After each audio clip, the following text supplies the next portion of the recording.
L.1.9 that we have to cover takes this learning goal. I can determine the effect changing dimensions has on the perimeter, on the area, on the volume.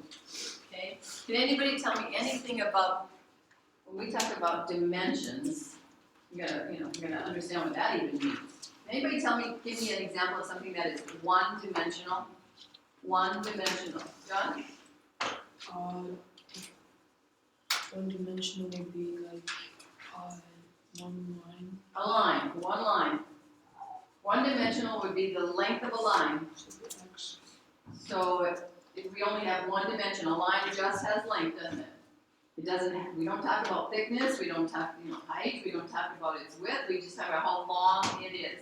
And we can't really measure a line, we'd have to talk about a line segment, right? Yeah, we'd have to really talk about a line segment, because a line goes on forever, we'd never really be able to measure it. Sage?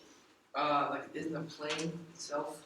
About a plane itself, is it one-dimensional? That's two-dimensional. Oh, that's right. It's actually two-dimensional. So the plane is, and what do we mean by a plane? Zoom, you're taking Delta to Orlando. The coordinate plane, okay, the coordinate plane is an example of a two-dimensional. It's two-dimensional. How about the floor in this room? Is it a plane? Yeah. The ceiling in this room, is it a plane? And so a plane is a flat surface, right? But it has two dimensions. We talk about it having two dimensions, such as the floor of this room. What two dimensions does it have? A length and a width, okay? Or we could say X and Z if you want to call it that, okay? Now, what's three-dimensional then? X, Y, Z. Okay, if we have an X, Y, Z, it's three-dimensional. Give me an example of something that is three-dimensional. Sage? My hand. Your hand is three-dimensional. Why is your hand three-dimensional, Sage? That has length, width, height. Yeah, it has a length, it has a width, and it has a height, doesn't it? So when we can talk about three dimensions, then we say, if we can measure it three dimensions, and we have a three-dimensional object, figure, whatever we want to name it. Okay, so that's what we're going to talk about today. What happens if we change the dimensions? So what if you tell me that you want to double your hand size? Because you want to be some amazing athlete who's got great hands. So if you're going to double a dimension of your hand, in other words, you just say, I just want a longer hand. But then you just say, well, no, I can't just really do that. If I'm going to make it longer, it's probably going to get wider. Also, it's probably going to get higher. So if I want to double my hand, just totally double, what my hand is right now, what would happen to, the volume of my hand? So we have to talk about today, how is changing the dimensions of something going to affect our perimeter? If it's a one-dimension, if we think of it as one-dimensional area, if we think of it as two-dimensional, or volume if we think of it as three-dimensional. So let's look at this triangles. Those are rectangles. Rectangle A and rectangle B. Rectangle A, we know its dimensions. It's a what? 2 by 6. Okay, it's a 2 by 6 rectangle. And it says if every dimension of rectangle A has been multiplied by 2 to form rectangle B, it says what are the new dimensions of rectangle B then? So what are its dimensions? 4 by, or in other words, the width would become 4 centimeters, right? Double 2 would be 4, and the length would become 12. Okay, so it would become a 4 centimeter by, we can use X. Here we can use, that's for by, 12 centimeters. 4 centimeter by 12 centimeter rectangle. Okay, what is the ratio of the corresponding sides? We talked about corresponding sides yesterday, so give me a ratio we could set up. Candace? 2 over 4 and 6 over. Okay, 2 over 4 and 6 over, but here's when we do set up ratios of corresponding sides and we change dimensions, we always want to start with the new on top and the old on the bottom. Okay, so let's write that down, that we're going to do new to old. Okay, because what happened is there was a scale factor applied here of 2. Let's put that up there also. Scale factor of 2. Everything was doubled, so it's kind of like we changed the scale by 2. Okay? So we're going to compare, whenever we do ratio of corresponding sides, we're always going to take the new dimensions and compare them to the old. Okay, so ratio of corresponding sides, so I'm going to flip that around, Candace. I'm going to make it 4 to 2, which equals what, by the way? What can we divide that out to? 2. Or we could compare the 12 to the 6, and that divides out to 2. Am I hearing music somewhere or something? Yes. Where's it coming from? I don't know, but I heard it. You, right here. Oh, it's turned off. That's you. Yeah, but I don't even have it, it's turned off. Okay, so notice what happened. The ratio of corresponding sides is what? 2 to 1. 2, which is our scale factor, isn't it? Okay, so, which should make sense to us. If we double it, when we set up the ratio of the corresponding sides, it should divide out to 2. What if we tripled it then? What would the ratio of corresponding sides be? 3. Because if we triple, then when we compare them, new to the old, it should divide out to 3. Okay, let's complete this table. We're going to see what does doubling the dimensions do to the perimeter and to the area. Okay, so anybody want to make any predictions what they think would happen? What do you think is going to happen if we double the dimensions of rectangle A like we did and make rectangle B? How would their perimeters compare, do you think? Do you think the perimeter would be the same? Twice as big. Twice as much? Okay, so you all agree with that? You think the perimeter is going to double then also? Yeah. Okay, how about the area? I think it's It's gonna multiply by 4. Okay, Johnson is going to double, Sage says it's going to quadruple. Yeah, it's gonna quadruple. Oh, multiply by 4, so you're quadrupling also. Okay, so anybody want to agree with these guys? They think the area is going to get 4 times bigger, not just 2 times bigger. Aaron's going to agree. The rest of you want to, what do you guys want to say? We're predicting.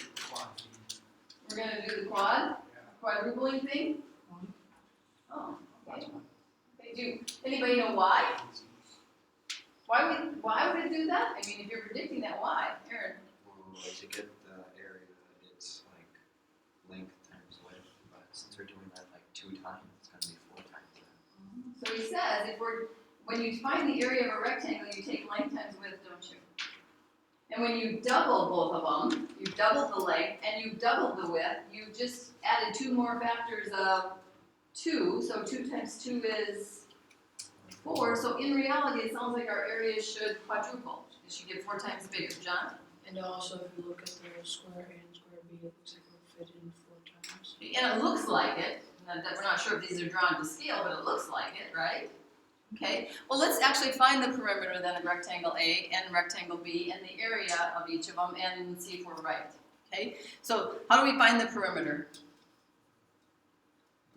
Add up all the sides. Add up all the sides. So in A we have 2 2's, plus we got 2 6's.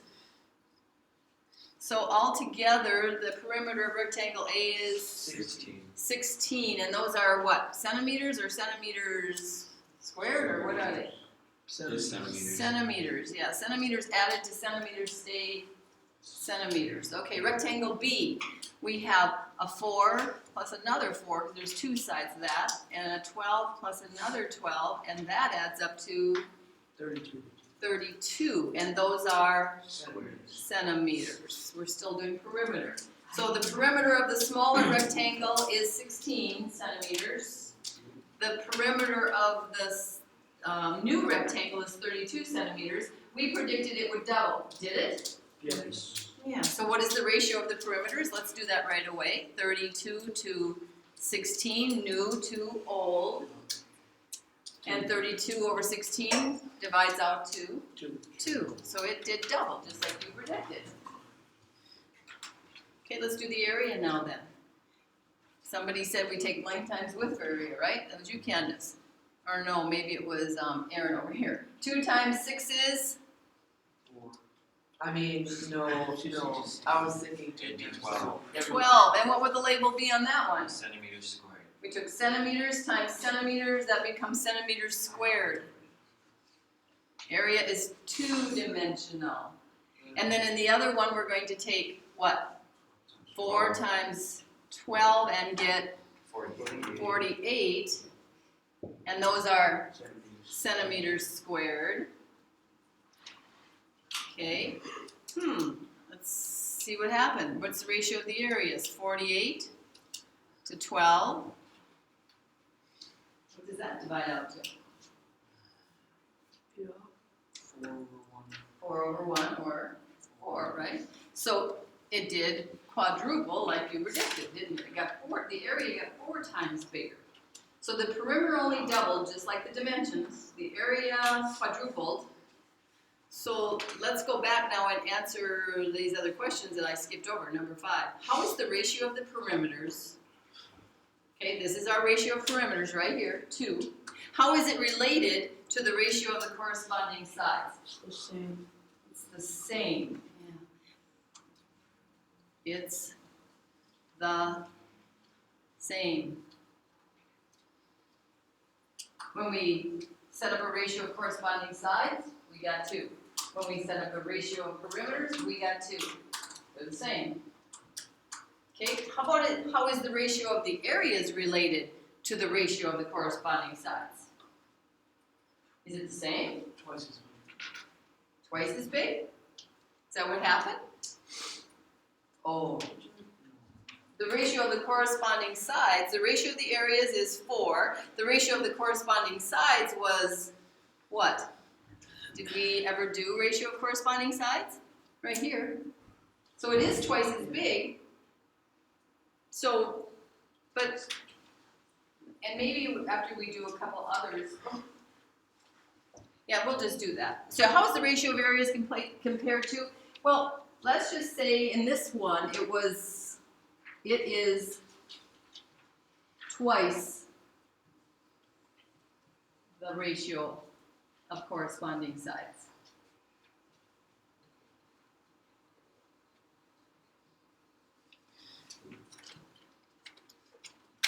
And I think later we'll be able to summarize that a little bit better.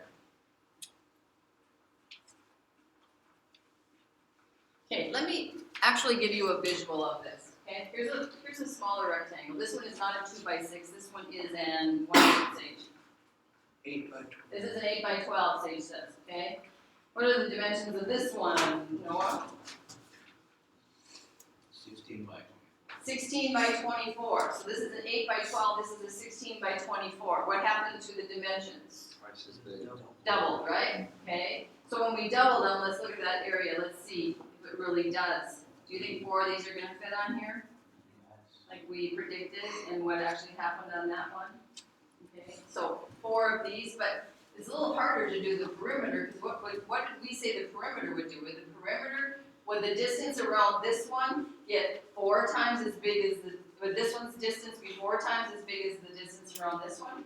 What did we say it would be? Twice. So what would we have to do? We'd have to take this one and we have to roll it around until we covered all 4 edges, and then we keep rolling it around until we got back to this corner. And how many times should it go around? 4. Twice. It should go around twice because it actually doubles. Okay. So let's do a pizza. Here's a small pizza. This would be an individual sized pizza.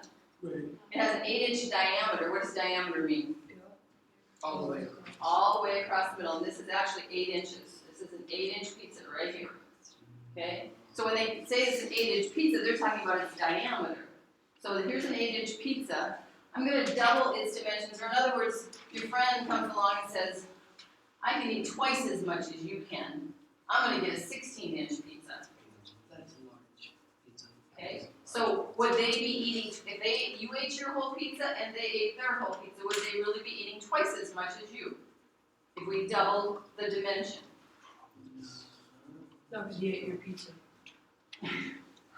Would they be eating twice as much pizza as you if you each ate your own pizza? Well, here's the other pizza. No, you'd be eating 4 times as much as you. Here's the second pizza, the one that the dimensions have been doubled. He'd be The diameter was doubled. This is a 16-inch pizza. Would you be eating twice as much as your buddy no, yeah, who ate an 8-inch pizza? no, he'd eat 4 times. You'd be eating, really, just twice as much?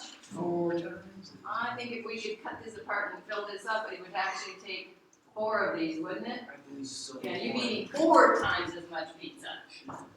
You know, you only had 8 to 16 inches. You said I only got twice as big a pizza as you did. Yeah, diameter-wise. But what dimensions does a circle have? Is a circle 1-dimensional, 2-dimensional, or 3-dimensional? 3-dimensional. A circle? Circle. 2-dimensional. 2-dimensional. I know a pizza is 3-dimensional because it has height, but we're pretending this is a really flat pizza. Okay? So a circle is 2-dimensional. What 2 dimensions does a circle have then? 2 diameter. 2 diameters. 2 diameters? Is that what we do to find the area of a circle? Maybe. No. Anybody know how to find the area of a circle?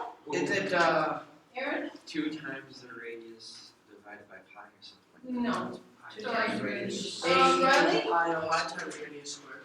Pi times radius squared. Right. What's a radius?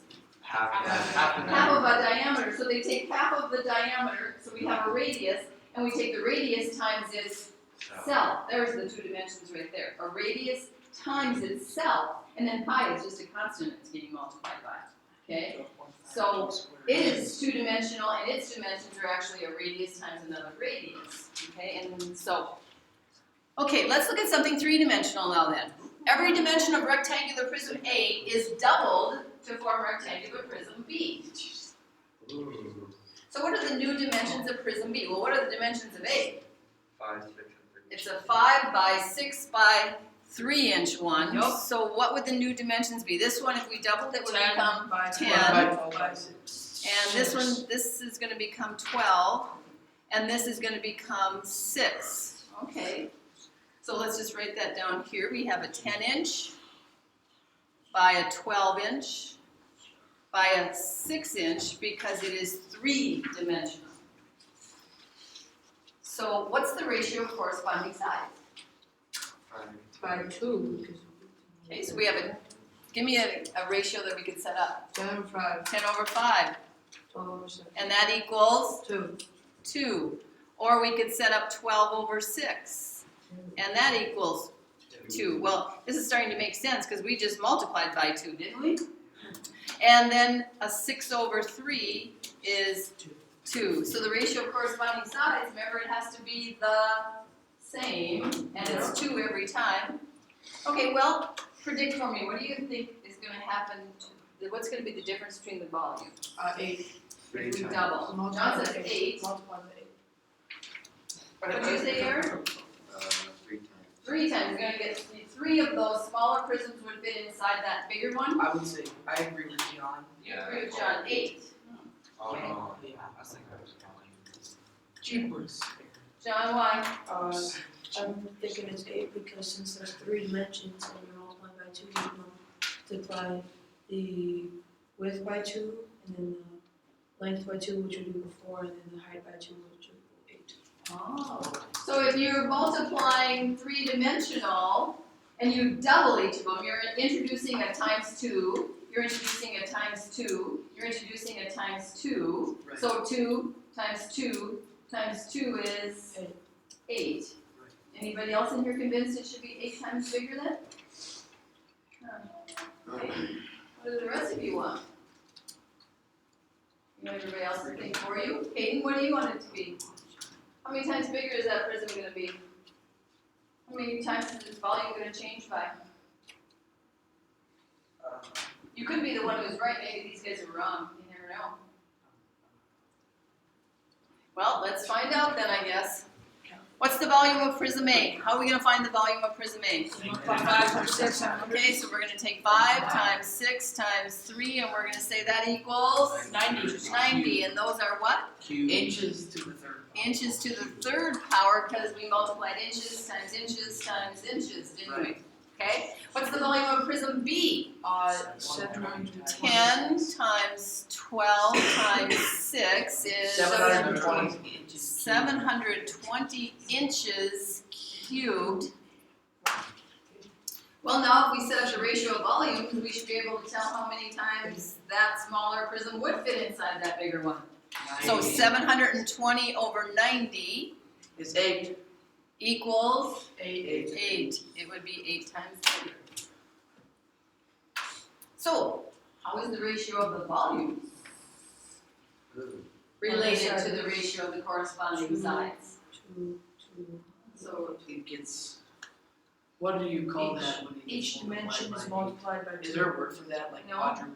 no, you couldn't say octadupled or something like that. Each dimension is multiplied by 2, and so you multiply each dimension by 2, and then you multiply them by each other, and you should. Okay, do you think there's a small, concise summary statement way we could decide, how could we say the ratio of the volumes related to the corresponding sides should be, 8. well, yeah, but where did 8 come from? Remember, when you guys were deciding where 8 came from, you did what? Multiply each side by 2 times 2 times 2, and 2 was the ratio of corresponding sides, wasn't it? Right. Yeah. So the ratio of the volumes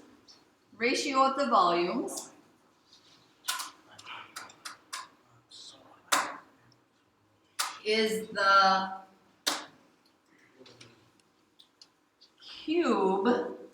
Isn't that what you do when you multiply something times itself 3 times? Right. Is the cube of the, would you write this down, please? This is a really important statement.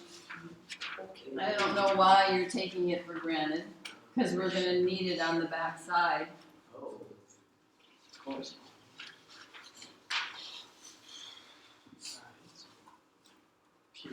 Ratio of the volumes is the cube of the ratio of the corresponding sides.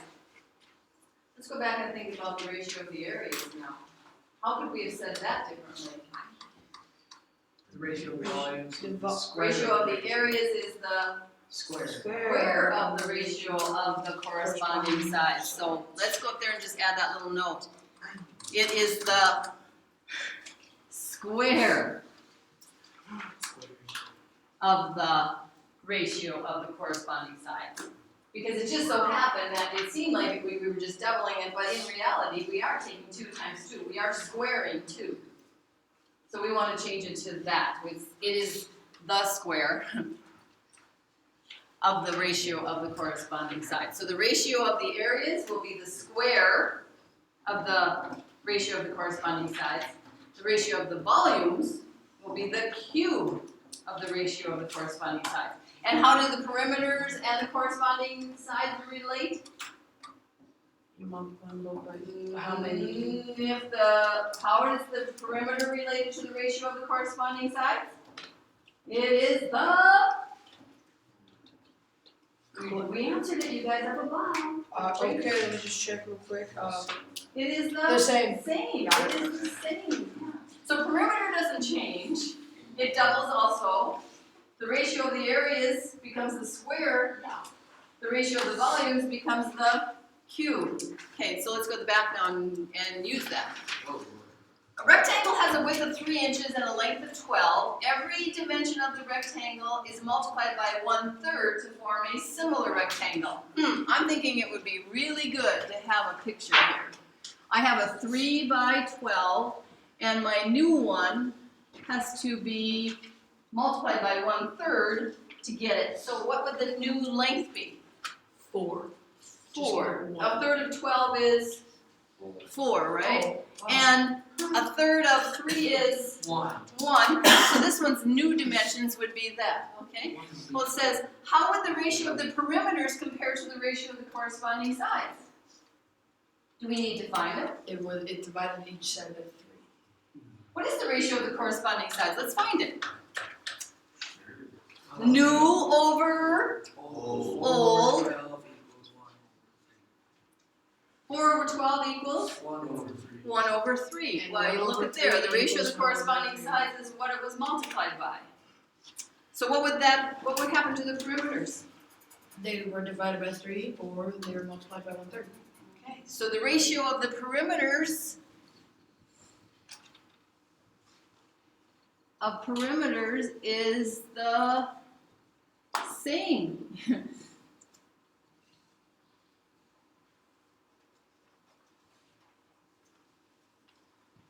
It's gonna be 1/3 also, so can anybody quickly figure out what the perimeter of that original rectangle is? 30. 30. What's the perimeter of the new rectangle? 10. 10. New over old, what's 10 over 30? That'll be 1/3. 1/3, so the ratio of the perimeters is the Same. same as it was for the sides, okay? Well then how would the ratio of the areas compare? Well, then you would, since you 12, 36, 1. Let's add this to this right here, let's say, or 1/3 in other words, okay, so we know, we multiply understand. by 9, because So what do you think, how would the ratio of the areas compare? That'd be 12 over 36, but it'd be 1/3. What- No, it'd be 4 times 1 is 4. I 4, think we'd divide by 9 because and that's the new, the 4 old over is 3 times 12, which 1 is over 9. 36, yeah, we'd divide by 9. and that because- would be 1/9. Over 9. Oh, so what happened, John? Since like you divided each length by 3, that means you would multiply, since you would multiply By 3 over by 1 over 3, by 1 over 3. Is 1/3 times 1/3 1/9? Yeah. Remember, didn't we say the ratio of the areas will be the square of the ratio of the Area. corresponding sides? Yeah. Oh. So isn't 1/9 1/3 times 1/3? So we're gonna say this, it is the ratio of the areas is the square of 1/3. That's what the corresponding sides ratio was, and the ratio of the areas became its square. It's 1/9. The rectangle is 1/9, has the 1/9 the area, even though we didn't draw it to scale. Aaron?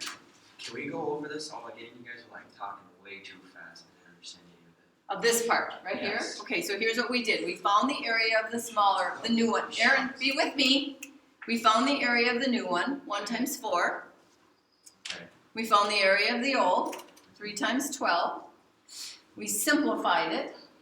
We said the ratio of the areas is 1/9. Alright. Now we're supposed to say, well, how does that compare to the ratio of the corresponding sides?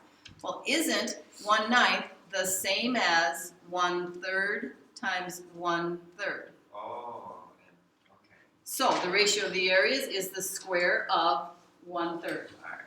Yeah, and you're probably not the only one who didn't follow. It's okay, Aaron. Okay. Well, let's go on and now they're gonna approach it from a little bit differently. They're gonna tell you what the area is. Triangle has an area of 20 inches squared. Every dimension of the triangle is multiplied by a scale factor. In other words, they're not telling you whether they're doubling, tripling, taking it times 1/3. They're not telling you. And the new triangle has an area of 180 inches squared. New, old, remember? What was the scale factor? So what do you think we can do? Multiply by 9. No, let's set up a ratio of ratio of areas, I mean. 180 over 20. 180 I did it. over 20. So new area over old area. What does that equal? That's equal to 9. That equals 9. Now remember, the ratio of the areas is the square of the ratio of the corresponding sides. And the ratio of the corresponding sides is really just the scale factor, you guys. 3. So we're gonna do this. We're gonna say what times what equals 9. 3 times 3. So the square 3 root of 9 times is 3. 3. So Yeah. what was the scale factor? 3 times Three. the size. Yeah, scale factor is 3. Or another way to do it is say what's the square root of 9? It is 3. What if we get one that's like really, They won't give you any really weird ones when you're learning right now. They'll say that for when you're older. we might get a 16? You might get a 16, and then what would it be? What would the scale factor be? 4. Yeah. Okay, let's look at number 16. A cylinder has a radius of 3 centimeters and a length of 10. Hey, cylinder, is that one-dimensional, two-dimensional, or three? Three-dimensional, okay. But what's true about one of the parts of a cylinder? It is a what? Circle. Circle. So where do two of the dimensions come from? The pi, No. circumference and diameter. No. What did we say about how you find the area of a circle? Radius squared. Radius times radius. So we have a radius times a height. Okay? So a cylinder has a radius of 3 and a length of 10 centimeters. Every dimension of the cylinder is multiplied by 3 to form a new cylinder. Remember, this is a 3-dimensional figure, you guys. How would the ratio of volumes compare to the ratio of the corresponding dimensions? Scale factor is, let's underline that, multiplied by 3. That would be the ratio of corresponding sides. So let's write that down. The ratio of corresponding sides is 3.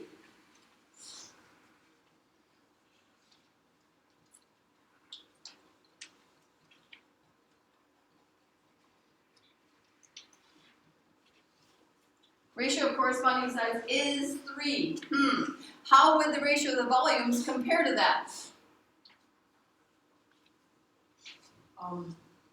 Each side. What would it be? Remember, the ratio of the volumes is the, go in the front. The ratio of the volumes is the Cube cube of the volume. ratio of the corresponding sides. So we'd say 3 times 3 times 3 is 18. 27. 27. I was wrong. So the ratio of the volumes, the new cylinder would be how many times bigger? 27. 27 times bigger. That's a lot. 27 of those old cylinders would fit inside the new, bigger cylinder. So how would the ratio of volumes compare? It'd be 27 times larger, let's just put.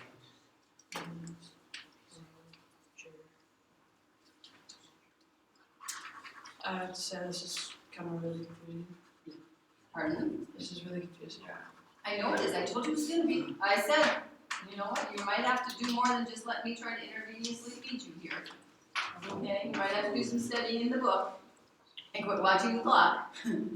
Okay, number 17. A cone has a volume of 36 pi centimeters cubed, and every dimension is multiplied by a scale factor to form a new cone. They're not going to tell us what it is. But they're going to tell us that the new cone has a volume of 288 pi centimeters cubed. What was the scale factor? New to old. So we're going to put 288 pi over 36 pi. So the pi's cancel? And the pi's cancel. And 288 divided by 36 is... Enough. Well, look at the clock! 8. It's 8. Oh. Whoa. This is the ratio of the volumes, you guys. Right now, we just found the ratio of the volumes. But we need the scale factor.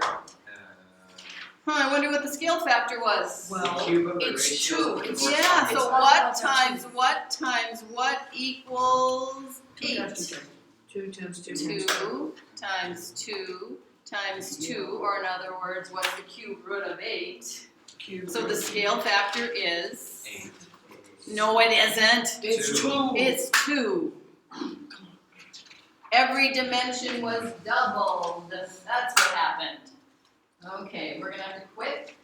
You're going to write down the assignment. We're going to finish these other 2 tomorrow. You're going to have something like these in your homework to do, but you're not going to tap out on them because we didn't do them in the notes. You're going to use your brain. lesson in the book and your brain to help you out.